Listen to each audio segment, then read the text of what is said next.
Prezados irmãos e prezadas irmãs, estamos diante de mais um estudo da Escola Bíblica Dominical da Igreja Evangélica Congregacional do Largo do Tanque.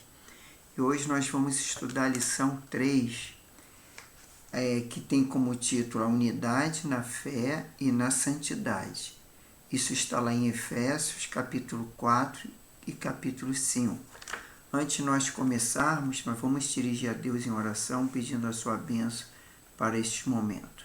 Querido Deus, eterno Pai Celestial, nós queremos te louvar, te agradecer e te agradecer, Pai, por essa oportunidade que tu nos concede, estar estudando a tua palavra. Abençoe cada vida, Senhor, através das redes sociais, que vai assistir, Senhor, essa escola bíblica dominical online. Que o Senhor possa estar me capacitando, me abençoando e possa nos fazer compreender a Tua palavra. E assim nós te pedimos e te agradecemos, em nome do Senhor Jesus. Amém.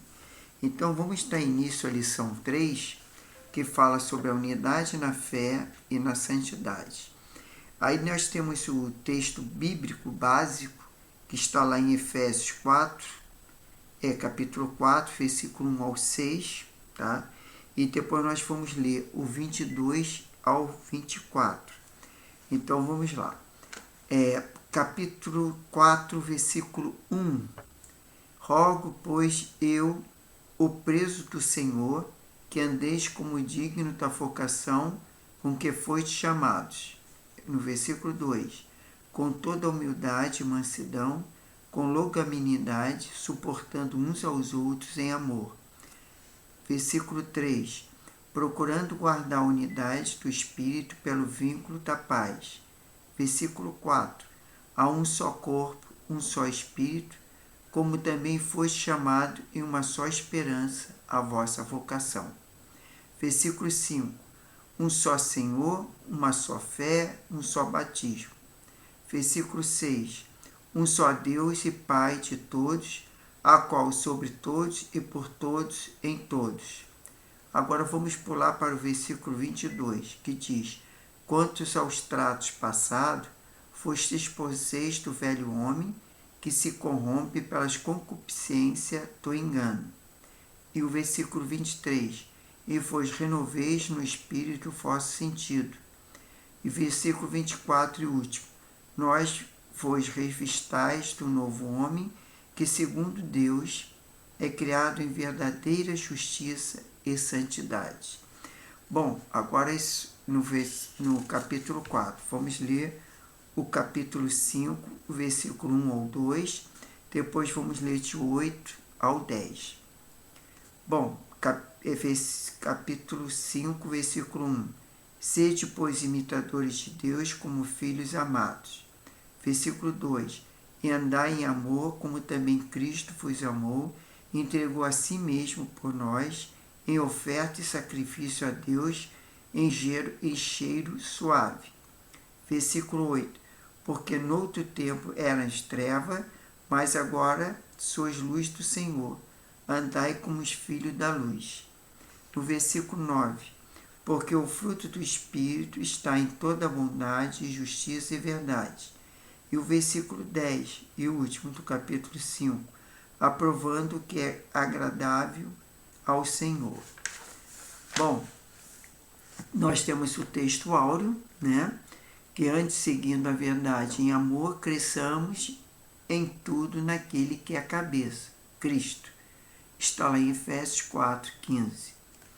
Temos o subsídio para estudos diários, que nós vamos naturalmente já deve ter lido, ou então vamos ler de segunda a sábado, mas não agora, nesse momento, porque senão vai estender muito a aula e nós vamos ultrapassar isso.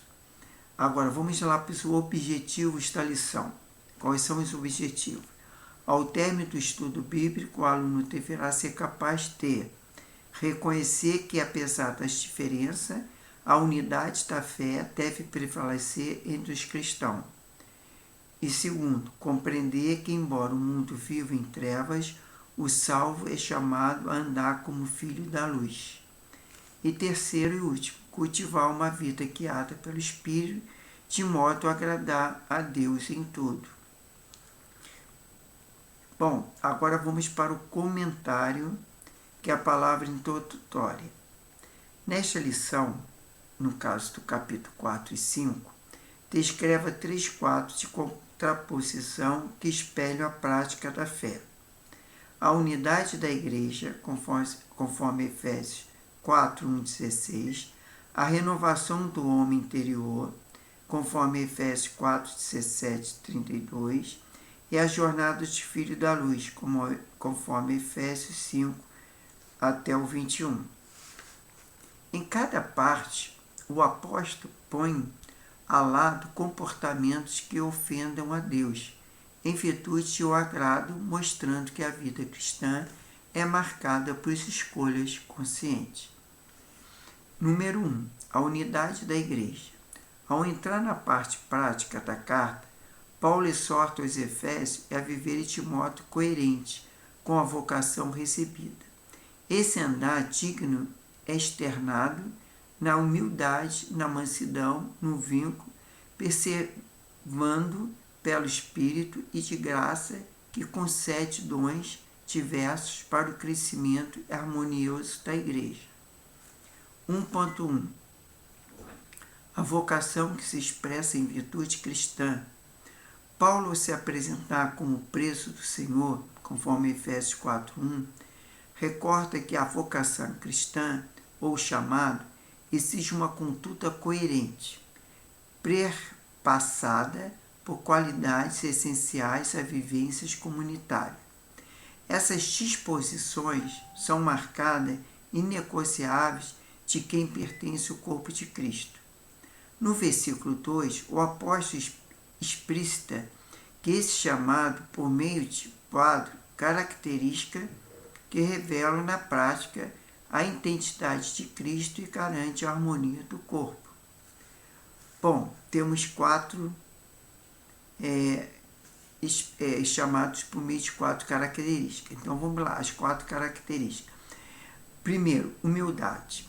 São apenas com uma, mas com todas as humildades, é o convite à entrega completa do ego, conforme esse exemplo de Jesus, que era manso e humilde de coração, conforme lá em Mateus 11, 29. Bom, segundo, mansidão, atitude indispensável ao fiel, e a força interior, quem sabe, agir com ternura diante das ofensas e conflitos, conforme Gálatas 1 e Neemias 12, 3. Longanimidade é outra característica, é a paciência perseverante que suporta, espera com fé, mesmo quando o compasso da existência se apressa. Bom, a 4ª e última característica, o amor abnegado. No convívio cristão, há pluralidade de personalidade e índoles. Suportar é exercer o amor paciente que torna possível a comunhão. 1.2. O elo espiritual que preserva a união. Paulo exorta aos crentes a guardar a unidade do Espírito pelo vínculo da paz, conforme Efésios 4:3. Essa convergência de fé, estabelecida pelo Divino Consolador, é o traço distintivo dos salvos, o caminho por onde a paz pode trilhar. Embora diferenciente em dons, temperamentos e níveis de compreensão, todos são chamados a viver sob o mesmo propósito. No versículo seguinte, Efésios 4, de 4 a 6, o apóstolo lista 7 fundamentos que sustentam esse equilíbrio. Vamos lá, o primeiro fundamento, um só corpo. A igreja é uma realidade indivisível. Toda intenção sectária fere a comunhão e contraria a sua natureza, conforme o versículo 4. Segundo, um só Espírito. Ele é o Divino Consolador é quem vivifica e governa a comunidade dos salvos, conduzindo em harmonia sob a direção de Cristo. Terceira, uma só esperança. A igreja, sustentada pela mesma promessa, está com Deus para sempre. Quarta, um só Senhor, o Filho é o cabeça da igreja, sendo exaltado à destra do Pai. Nenhum pode ocupar este lugar de autoridade e adoração. Quinta, uma só fé. Fundamentos comuns do cristão, confiança e submissão à pessoa de Jesus. Sexta, um só batismo. O sinal visível do pertencimento ao corpo de Cristo. Testemunho público da nova vida cometida pelo Senhor. E sétimo e última, um só Deus e Pai de todos, fundamentos de toda a unidade cristã. Ele está sobre todos, age por intermédio de todos e habita em todos. 1.3 Cristo, fonte de bênção e da comunhão. A graça é o favor imerecido de Deus aos homens. Sua expressão mais sublime é a salvação. Porém, ela continua a agir em diferente medida na experiência cotidiana dos crentes.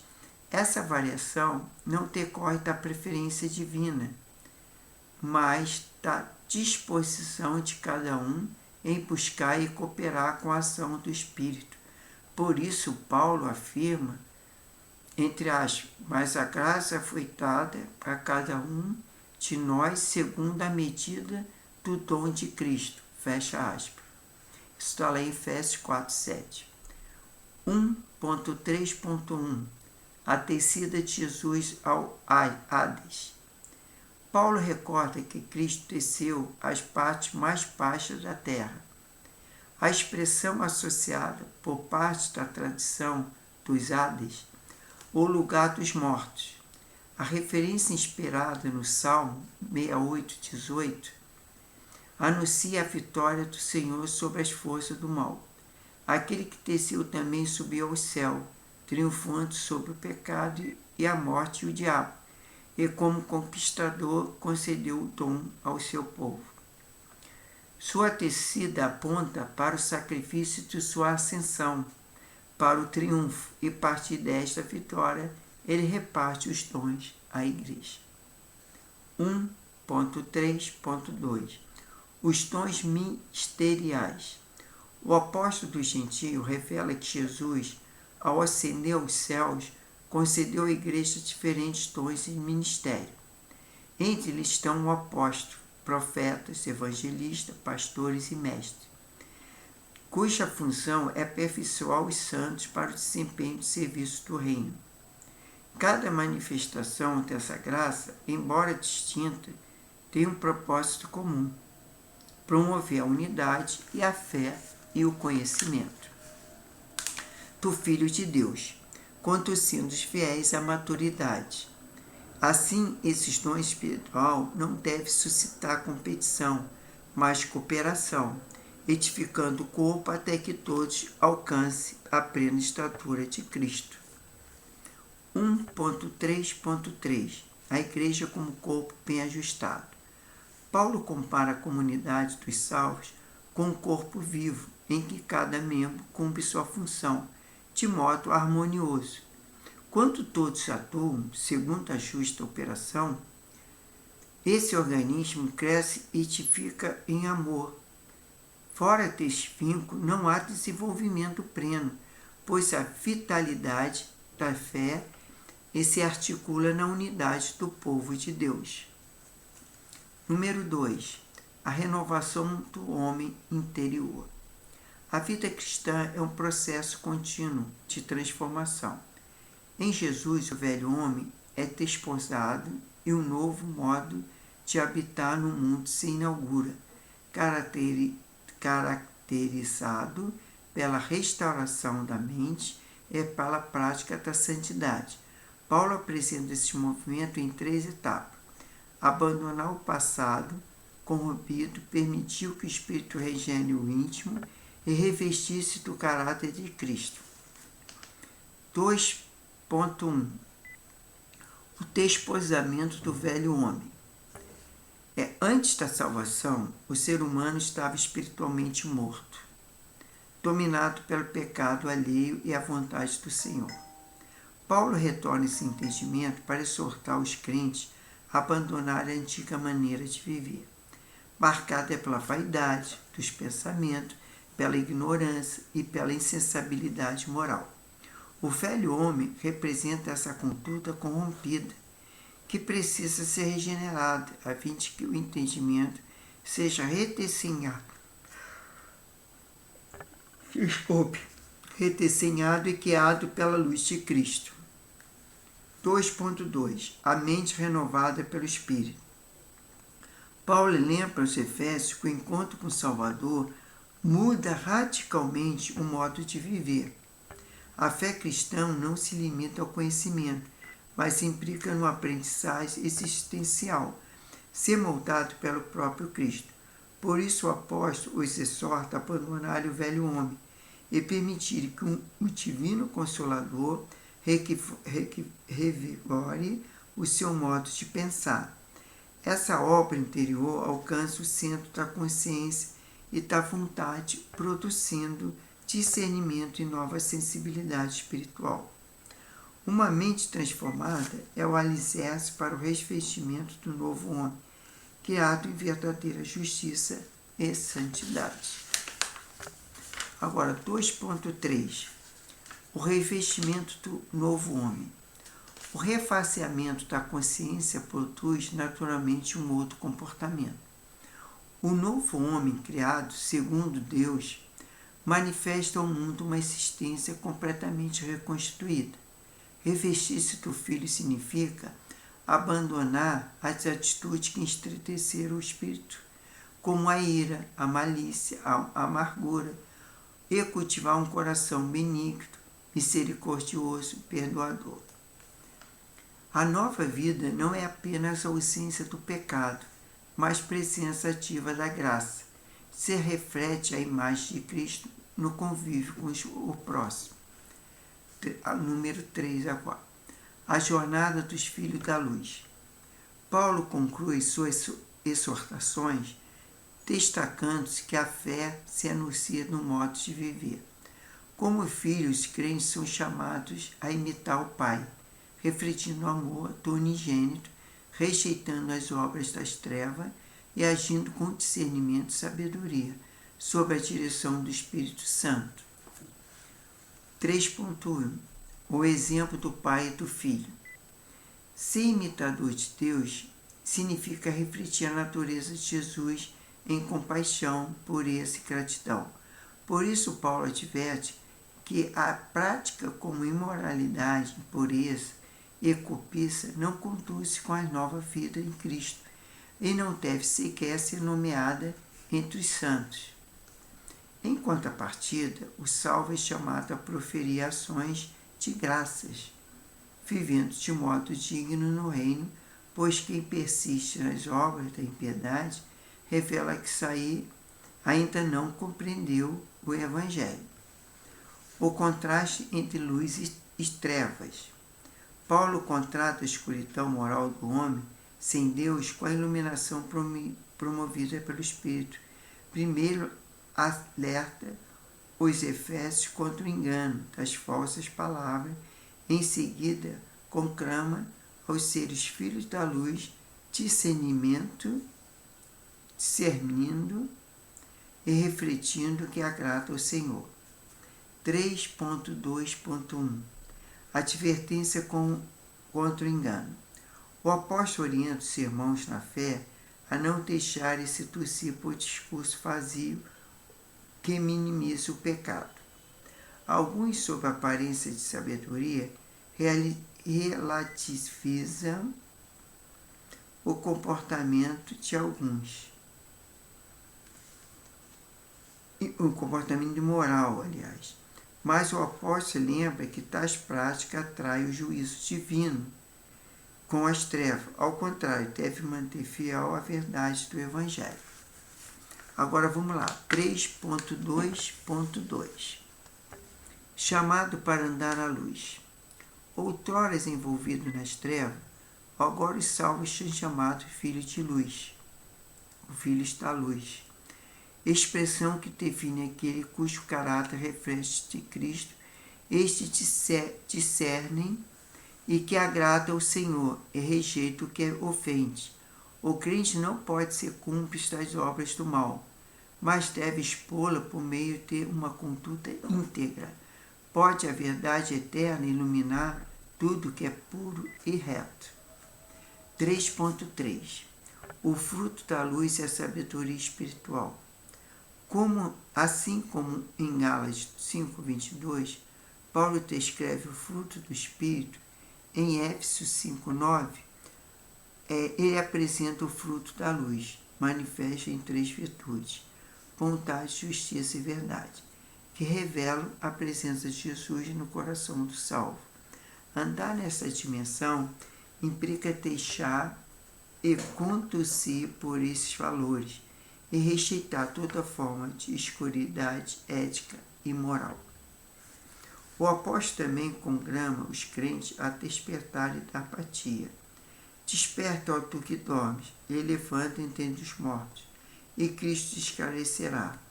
Essa exortação, provavelmente inspirada em um cântico da igreja primitiva, simbolizava o chamado à vigilância e à santidade. Por fim, Paulo orienta os fiéis a viveres com sabedoria, aproveitando bem o tempo e buscando a compreender a vontade do Senhor. E conforme lá Efésios 5:15 até o 17, depois tem conforme Romanos 12:2, Colossenses 1:9, e a vida iluminada é, portanto, um caminho de luz e equilíbrio sob a direção do Espírito. Bom, a gente viu que o fruto da luz é a sabedoria espiritual. Nós temos que ter fé e sermos luz neste mundo, né? Para que vidas sejam libertas das trevas. Então nós precisamos nos santificar e buscarmos sermos luz para aqueles que estão nas trevas. Bom, chegamos à conclusão.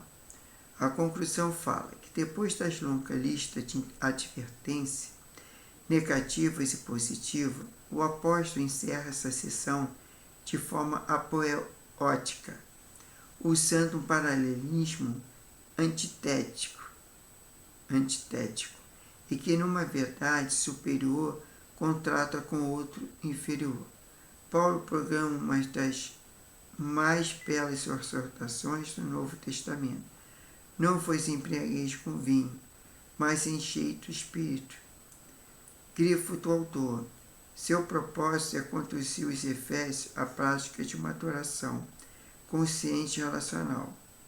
Falar entre vós com salmos e hinos e cântico espiritual. Tanto sempre, graças por tudo, sujeitando uns aos outros e amor de Deus. Enchamos-nos, pois, a luz de Cristo, que afaste a sombra e ainda escondida em nós. Quer dizer, a gente tem que encher do Espírito Santo, porque é o Espírito Santo que faz nos refletir essa luz que tem poder sobre as trevas. É uma luz espiritual, uma luz que mostra que somos de Cristo. Bom, aí temos aí atividade para fixação. É uma pergunta. Em que texto do Antigo Testamento Paulo se inspira ao falar da ascensão de Cristo e da concessão dos dons à igreja? Tá? Então, vou repetir. Atividade para fixação. Em que texto do Antigo Testamento Paulo se inspira ao falar da ascensão de Cristo e da concessão de dons à igreja? Resposta. Paulo, em uma leitura cristológica, dialoga com o Salmo 68, versículo 18. Vamos ver o que esse salmo diz? Vamos abrir aqui a Bíblia. Vamos lá para o Salmo 68, versículo 18. Então vamos lá, 68 está aqui, versículo 18, está aqui. O que diz? Quanto subsiste ao alto, levanta o cativo o cativeiro, recebe dons dos homens e até dos rebeldes, e para que o Senhor Deus habite entre eles. Quanto subsiste o alto, levaste o cativo o cativeiro, recebeste dons dos homens e até dos rebeldes, para que o Senhor Deus habite entre eles. Sim. Então, isso aí, nós chegamos ao final da nossa revista, na lição 3.